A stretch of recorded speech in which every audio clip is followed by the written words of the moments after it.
Hi, everyone. I'm Katie Couric, and welcome to Eye to Eye. The last of the U.S. troop reinforcements will be arriving in Iraq over the next 2 weeks. Lara Logan spent time embedded with the 2nd Infantry Division, which is already there. They say it's simply too soon to measure the success of the surge.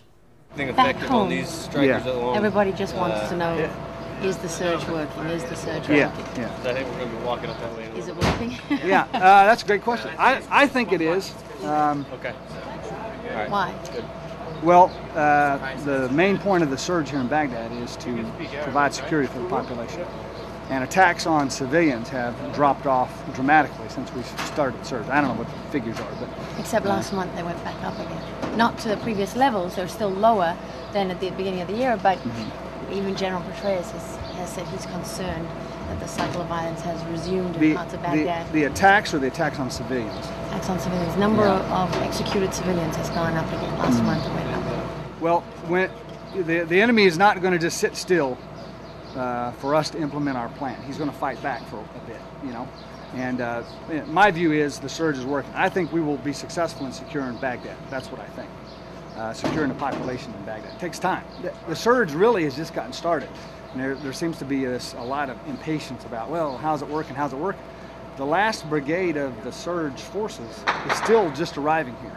So it's a little premature, I think, to say, is the surge working when we're just not getting it started. Now, we started some months ago because we were the first part of the surge. We came from within Iraq to Baghdad. All these other brigades that are coming from the United States, though, are just getting here.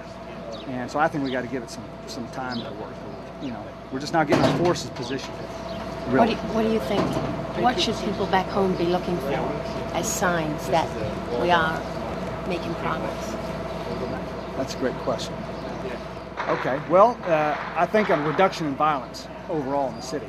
Now, there are a lot of indicators that we look at for reduction in violence. Numbers of attacks against us, numbers of attacks against Iraqi security forces, numbers of attacks against Iraqi civilians, numbers of murders, bodies that we find, mortar attacks, rocket attacks. All these are little data points that somebody in the coalition tracks and reports on every day.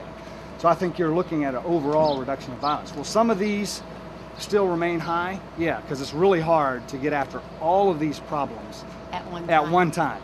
But I think the surge will get after a lot of these problems at one time and lower the levels of violence. I think that is probably the one big indicator. Another one is people's confidence changing. Are they moving back to their neighborhoods? And I'll tell you from our experience that within hours, there are people returning. When we arrive in an area to do an operation, within hours, people show up and say, can we move back now?